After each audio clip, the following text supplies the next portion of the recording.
There I am. I think it's working. Yeah, good. All right. We'll let Facebook do its thing. Make sure you can hear and see me. Cool. Gonna record this one.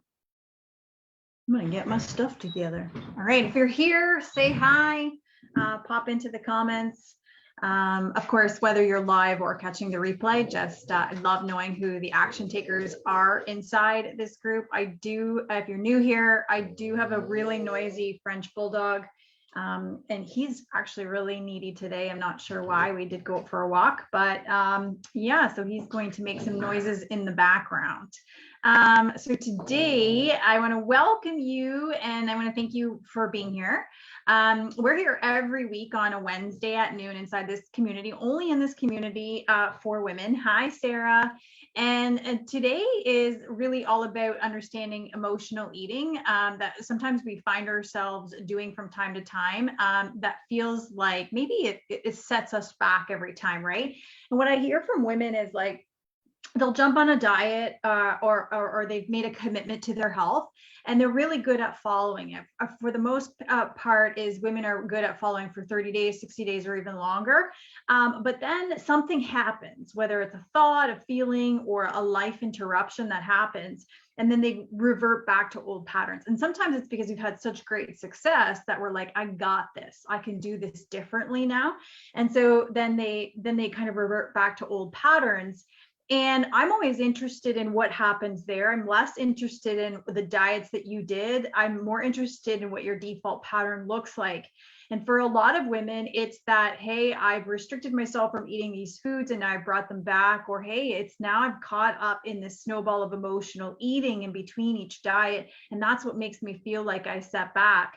And for a lot of women, I just want to clarify for emotional eating is that we think it's like just comes with stress or anxiety or overwhelm, but it can happen for a variety of different other emotional reasons: procrastination, boredom, comfort, loneliness, right? And even like really happy, right? It can come. Sometimes we self-sabotage our success too, right? So I want you hit me up in the comments and tell me that you're here. I love seeing who the action takers are. Janice is here, great. And just say here, whether you're here live or replay. Next, before we kind of dive in, is I'm really on a mission in this group. It keeps growing, which I want to thank you for being a member of this group and supporting this mission, which is to make you feel less alone in your struggles and realize that kind of shifting the mindset is the #1 area you need to focus on when creating kind of those sustainable habits. And really each week there is a mindset component, even if we're talking about fitness or nutrition. And so it's really understanding this elusive mindset term. 2 is to change the conversation that you women are having and move it away from a fad diet, supplements, shakes, wraps, elixirs to where we can be really honest and vulnerable, and we can grow from having those honest conversations because we feel more connected, right? And lastly is to create a safe place for women to share, to feel supported, and learn unconventional ways to kind of reconnect back to themselves and really optimize their health, your health. So each week, I plan on delivering value and giving you the right dose of action steps. You'll see the guide tab at the top, just kind of under the header there. And if you click on that, you'll see all of the previous replays because we've done a couple of different ones on emotional eating before too. And going forward, we have so many planned as well. Each week we're coming back. And the goal is that you learn, right? And then you move into learning, into taking action. As imperfect as it might be, week after week, you take imperfect action, practice, come back, pick up another skill, go back and practice. And if you think about that, that really adds up over the course of a year. 52 trainings in a year, not including what's already happened. That's a lot of opportunity to really shift your health and shift your thinking. We don't want to just shift what we do. We want to shift our connection or our relationship to what we do. So if you support the mission, then I want you to consider inviting 2 to 3 women into this group. 1, because we could start to then support the mission all over, right? Have those great, honest, vulnerable conversations, right? And then two, I just want you to click and just think about somebody in your family, your friend group, you maybe your work community that you feel would see value in this kind of support or in this mission, and two, that you also want to engage in at this level as well. So let me start off by saying, if you're experiencing emotional eating, like, you're not alone. And every client I've worked with has at some point, to a varying extent, and more so since the start of the pandemic. And again, like I said at the top of the hour, is whether it's out of stress, anxiety, sadness, boredom, even grief, it's understandable kind of why we turn to food for comfort, whether it's boredom or procrastination too. Procrastination is a big one, actually, that's been coming up a lot. And it's been coming up a lot between women who work at home. And so I'm in my home office right now, and it's like a procrastination technique to like avoid the next task, or a delay technique to the next task, or maybe you don't want to do the next task. So women are explaining that, right? And the kitchen is in such close proximity. So whether it's how we reward ourselves for making it through the week, for, you know, being so disciplined and meeting our targets, like we talked about in kind of last week's training. So food offers a great, if very temporary, solution to what sometimes feels like suffering. Eating can make us feel really good. And here's what we need to know about emotional eating. It makes us feel good in the moment. It makes those unwanted feelings kind of subside. That's what women report, but really it doesn't solve our problem or unwanted feelings. And in fact, it often creates a different problem. For most, it's, you know, on the back end. So, you know, for example, if I'm bored, I'm going to food to kind of amplify my senses to get out of the bored feeling. But on the back end, it doesn't really solve my boredom, right? In fact, it maybe creates a back end of problems like guilt, shame, or negative self-talk, things like I blew it. And it really starts this cycle over, and it can feel like a Band-Aid on top of a reoccurring cut, but never knowing why the cut keeps reappearing. It's like that saying, rob Peter to pay Paul. So let's put this into perspective here. Is like, you do really good on a diet, right? Or you feel really motivated to do it. You do really good. And then something happens, right? And then the saying is, we fall off the bandwagon, and then we get into this, I blew it, right?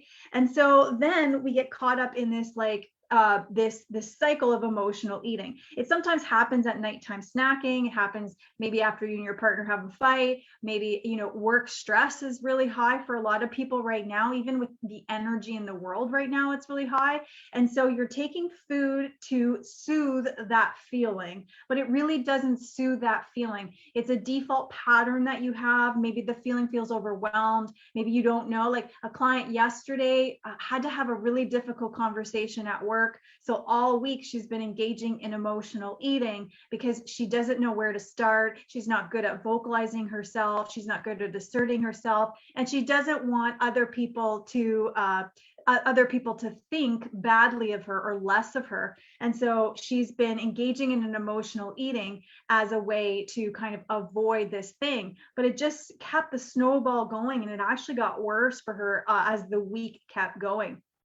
So this is the saying, right? It's like, okay, so the food was the Band-Aid that she kept putting on the cut, but the cut wasn't healing because we weren't addressing this. I have really high anxiety and stress around what's happening at work and what to do about it. And so, because this feels so big and this feels so easy. And so we needed to get here. We needed a coach. I had to coach her in terms of how do we get here to have this, so that we kind of decrease this. It may not go away, but how can we decrease this? And how can we make it so that, one, we're not doing it so often, we're not doing it to the highest level, and two, rather than spending a week and a half doing it, how can we shorten the cycle down? You could see that then creates more progress, and it gets you out of that default cycle. And the saying, it rob Peter to pay Paul, it comes up all the time, right? And we just don't think about that way because we're so caught up and automated in that cycle of emotional eating. But here's something surprising. Dr. Dixon Scott, if you don't follow her, she's super great. She's one of the coaches at Precision Nutrition. She has this saying that there's evidence that negative self-talk, the opposite of self-compassion, signals your brain to release dopamine. And dopamine dopamine is involved in habit formation and the addiction pathway. So that's not great. And as a result, the cycle of negative self-talk, that stress eating, and the feeling bad about it becomes a never-ending loop. So it gets you to be like, hey, it's not willpower, right? It's not discipline. There's actually like something in my brain, in myself, that I've created this habit loop, and it's beyond willpower that's happening there. So self-compassion is a tool that can kind of help interrupt that cycle. We're so quick to judge ourselves when things go wrong, and we're so quick to not give ourselves a win when things are going well. It's not good enough, it's not well enough, it's not right enough, or whatever. But self-compassion can interrupt that cycle. So what do the studies suggest? That practicing self-compassion can help reduce the screw it feeling that happens right before the person starts emotional eating. A key distinction here is that self-compassion isn't an excuse to eat whatever you want. Its purpose is to kind of help remove some of that guilt you might feel after you've engaged in the emotional eating. And that's important, since that guilt can just lead to kind of more overeating, right? And obviously the negative self-talk too. So it's I've got an action-packed training today. I've already kind of dropped some gems here. So I hope to drop some more wisdom bombs, but to also give you practical steps to take until you come back next week for next week's training. All right, so let's first get a snapshot of why we do it.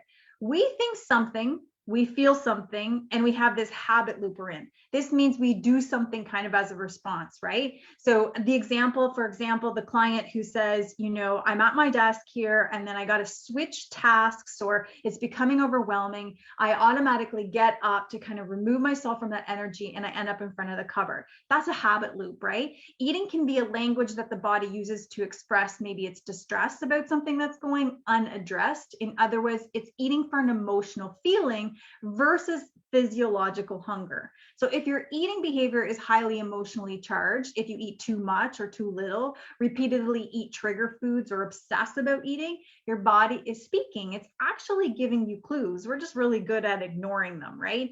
Eating can be calming because it narrows your focus or your attention. And when it's just like me and the food, us and the food, the kind of the rest of the world disappears in that moment. And so we don't have to think about unpleasant or stressful thoughts, or have difficult conversations, or we don't have to have that social interaction or feeling painful. I once had a client who, when she went to family events, she didn't like everybody in her family. And so a way of avoiding the conversation or that energy was she would eat at social events. And again, that was her way of avoiding the unpleasantness. And it's a way to kind of, you know, narrow down our focus. So, or restricting foods and trying to be in control, for example, by trying a new diet plan, or rigidly deeming foods as good and bad, makes us feel like we could also control maybe our uncontrollable lives. And let me just break that one down. Is like, if this over here feels like a shitstorm, it feels so out of control. Sometimes we put our attention over here, because if at least I'm in control over here, then it doesn't feel like everything's a shitstorm, right? And so sometimes we just take from this basket is overflowing, it's overwhelmed, it's out of control. And so I'm going to put here, right? But you can see how you rob Peter to pay Paul, right?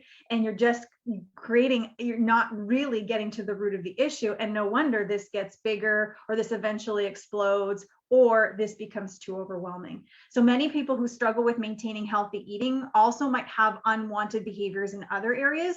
So if, for example, you might have over exercising, but there's under exercising too, right? Never really getting into a rhythm or started. You could have like lethargy, like, you know, feeling really tired, low energy as well.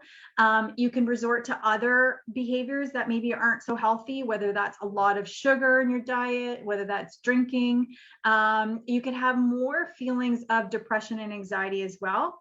It could also be that, you know, that workaholic kind of personality, that go big or go home. And you might have, you know, more, I don't want to say turbulent relationships, but maybe more unsettled relationships as well.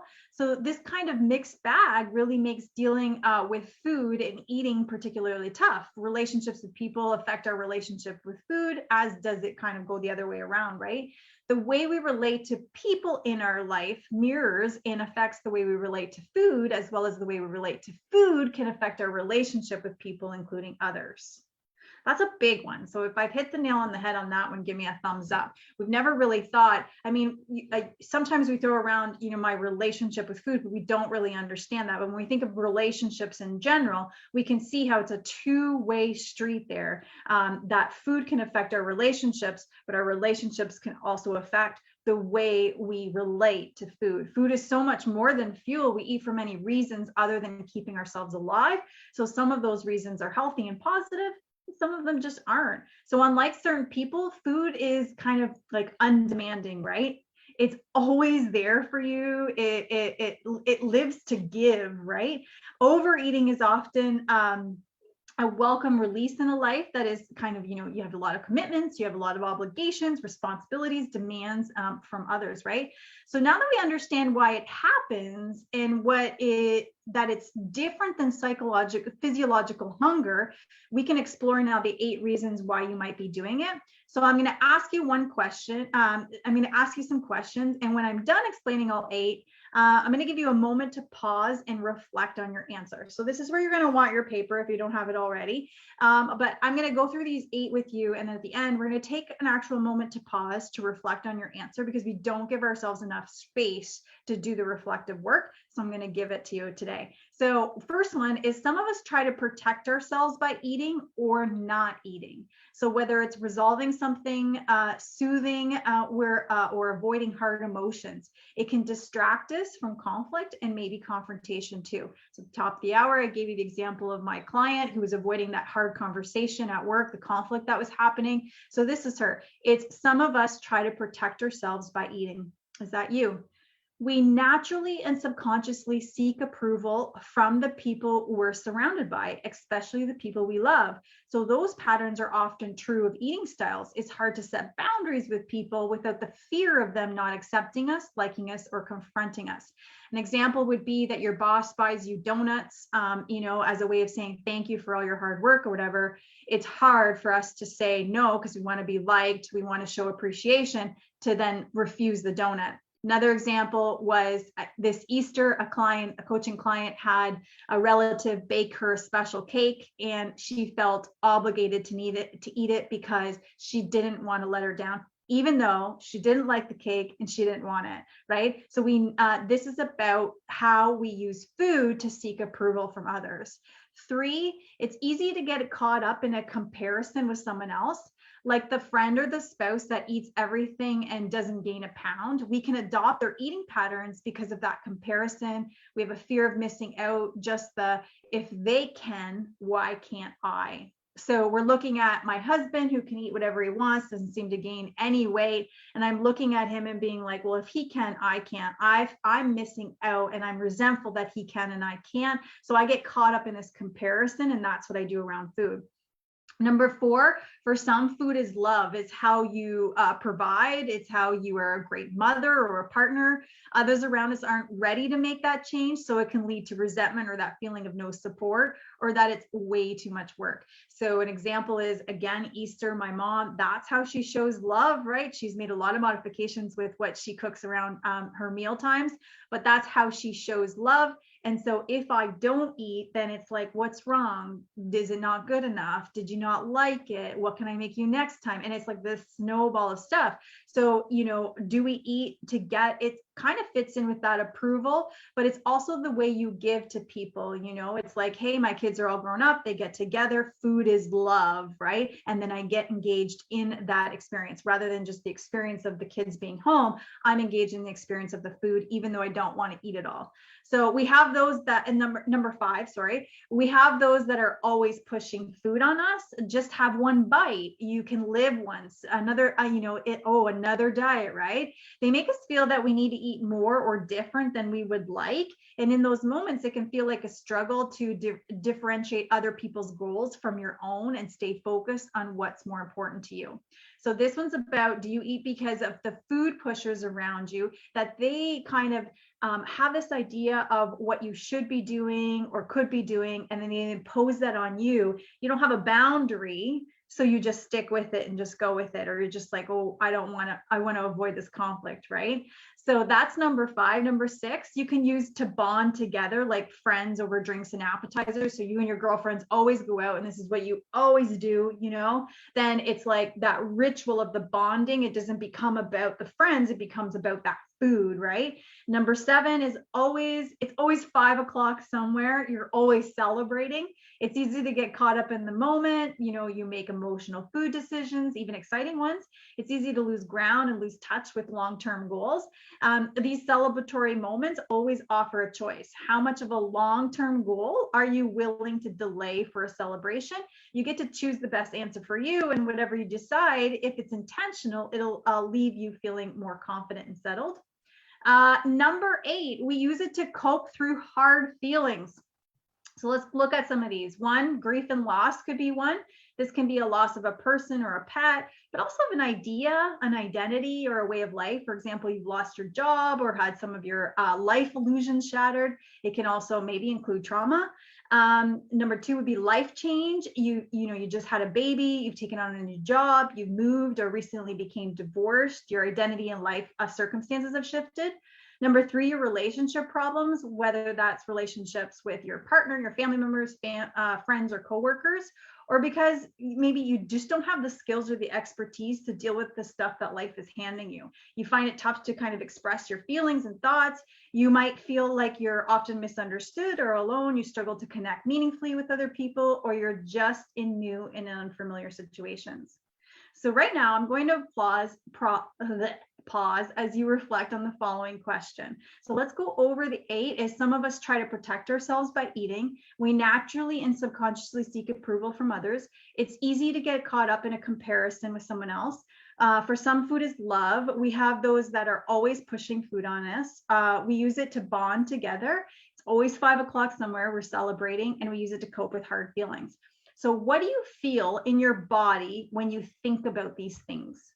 What clues does that give you about where your issues lie? So if you feel open to sharing after the pause, drop into the comments. So when we're reflecting on which of the 8 resonate with you, it could be all, it could be more than one, but then we're going a step further and using this pause right now to answer, what do you feel in your body when you think about them? What clues does kind of your body give you about maybe where the issue is? Think about that first analogy where I said you have a reoccurring cut. What clues are there about what the reoccurring cut is all about? All right, so I'm just going to pause for a minute and give you a little bit of time to kind of reflect on that. And if you feel safe enough to do so, I ask you to share in the comments.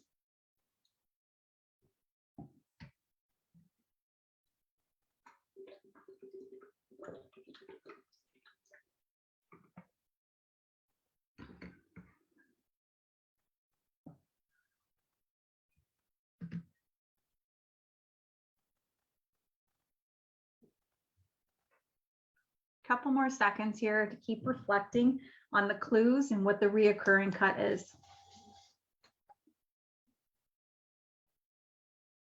Connect with the feeling in your body.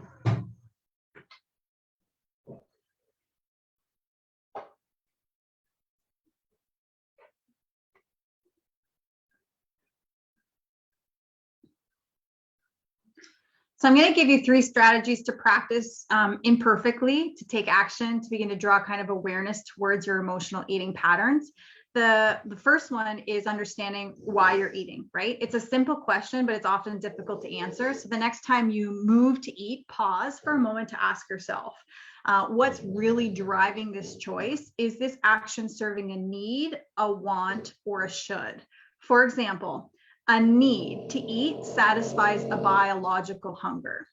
A want to eat satisfies a psychological craving or appetite, an emotional desire for food, like we just talked about. A should eat follows an external guideline, like it's mealtime, like you're looking at the clock and you're like, it's lunchtime, it's dinner time, right? I got to meet a specific macro or calorie target, or maybe there's a social expectation, right? So it can be difficult to separate need from want or should. Often the physical hunger and fullness signals of needing to eat can get kind of drowned out by the noise. So what messages are telling you that you need to eat, want to eat, or should to eat? And are they thoughts?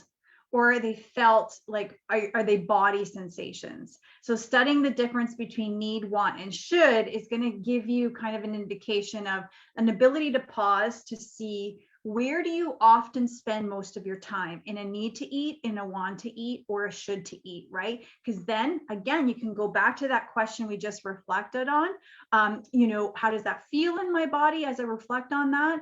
And then what is the cut, the reoccurring cut that keeps happening, right? What's the thing that needs to be solved or addressed? The clue to understanding what's driving you is in a form of, maybe it's a felt sense of body signals. It could be a physical, emotional, or a thought sensation. So what's your experience made of right now? So what are you feeling physically? Right? Because that can kind of help you address, is this physical hunger? What are you feeling emotionally? So connecting back to your feelings, and it's not saying, hey, I'm feeling cranky and therefore I'm going to address the cranky, I'm not going to have the chocolate. It's saying, let's first bring awareness to say, I am cranky, and you can still have the chocolate, but eventually you start being like, I'm cranky a lot. And what and how are you thinking? So are you thinking in black and white, all or nothing terms? Are you thinking in self-compassion, like we talked about? Are you feeling settled in your thinking, or do you have racing thoughts? So what are the circumstances that are creating the experiences for you? So for example, what are you doing with your body, your posture, your movement, your breath? What's in your immediate environment? What visuals are around you? Sounds, smells, foods, people, lights? Are you outdoors or indoors? Who's in your environment? How do certain people change your experience? What time pressures are you feeling? What relationship pressures are you feeling? And what responsibility pressures are you feeling? The key is trying to observe kind of objectively without trying to change or fix anything. So I want you to drop into the comments if you're coming back to write kind of these questions down to explore your why you're eating. And yesterday in the group, we had dropped an experiment. And so if you've done it, this is a great time to build on that by coming back here to write the questions down and further explore. So that's the why we're eating. Number 2 is, I call it the go ahead and do it. A lot of how we feel, our thoughts and our actions are kind of like on autopilot. So if you hear yourself saying, if I just get rid of this, or if I figure out how to stop that, that strategy won't work, because they're kind of on autopilot, right? You don't have enough time to pause to ask that. A lot of what we feel and then what we do, or what we think and then what we do, comes from maybe years of thinking and feeling and doing it that way. So your conscious brain isn't really turned on. So physical hunger is gradual, right? It's not specific. That means kind of what you packed for lunch works. But emotional eating is very specific and tends to come on very quicker and be kind of intense. It's usually brought on by, sights, smells, people, emotions, thoughts. It can also be brought on by a routine. Have you ever said, this is what we do when we go out on Friday night with our coworkers, or this is what we do every time we go camping or on vacation or have a weekend away with the girls, or this is what happens every time my in-laws spend the weekend with us? So here's a crazy idea. Give yourself permission to overeat. It's going to feel maybe counterintuitive at first, maybe uncomfortable, but viewing it as a learning experience, kind of a necessary step in the process. So next time you get the urge to stress eat, treat it as an experiment. Document what happens and how you feel, maybe like before and during and after, in kind of a judgment-free way. Because remember, we're trying to practice that self-compassion. This process will help you kind of identify your triggers, but it'll also start removing, or at least lessening, any guilt or shame you feel around overeating. Often, because here's my experience coaching women, often if you're allowed to overeat, it suddenly doesn't feel as urgent, or the need to overeat, it subsides and even gets to a more manageable place. True balance and moderation. A lot of the times when we're eating the foods we think we shouldn't eat or don't want to eat, or we're overeating it, we're doing it quickly, we're doing it mindlessly, we're doing it in transition from one thing to another. We're not in that present space. And the biggest one is we're not giving ourselves permission to feel, and we're not giving ourselves permission to eat those things because of whatever rule, thought, or belief that we've had, and even autopilot behavior. So afterwards, what I want you to do is check in, like, what did you notice? Were there any patterns or aha moments that kind of stuck with you? You notice you head for the snack cupboard right after getting off a stressful, like, 2 hour conference call, and you realize you've been doing that every day for weeks. Once you're aware of that trigger, you can then decide to do about it. But if you don't know the trigger, you'll always find yourself in the autopilot loop. So that was number 2. Number 3 is create what I call a nourishment menu. This might sound odd, but do just that. Pick an action, a thing that you'll always do before you engage in the emotional eating. The other thing, ideally, it's multiple actions, like a menu of choices for yourself. So these actions can disrupt the cycle behavior, but there's more to it kind of than that. Examples, example could be, for example, is nighttime eating, right? So you do nighttime snacking, right? You always do the nighttime snacking.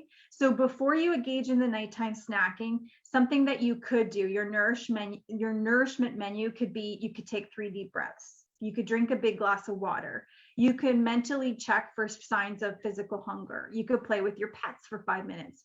You can do maybe some quick stretches. You can even just like get up off the couch and move to a different area or a different couch. You could listen to a favorite song, you can go for a short walk, or maybe you're just gonna go do a load of laundry and then come back.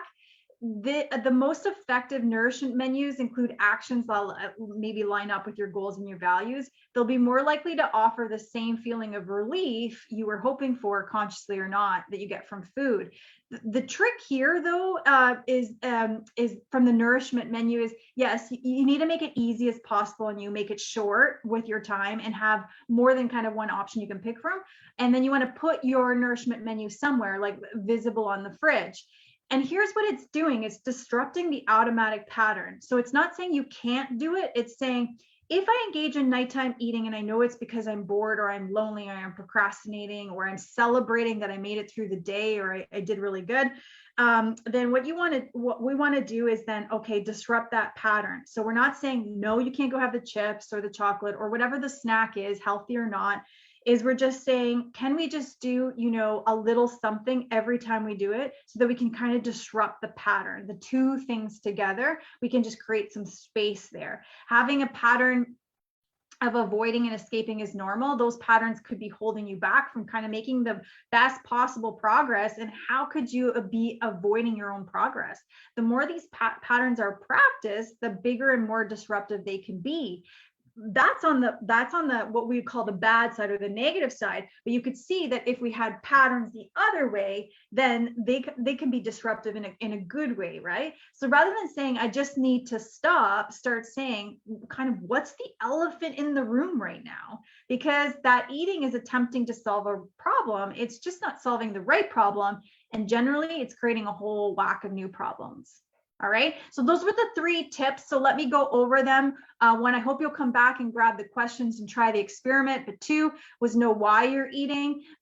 3 is go ahead and do it. Give yourself permission so that you can see what that experiment and kind of evaluate your triggers from that standpoint. And 3 is create that nourishment menu. It's not saying no, it's not denying yourself. It's just enough to create space.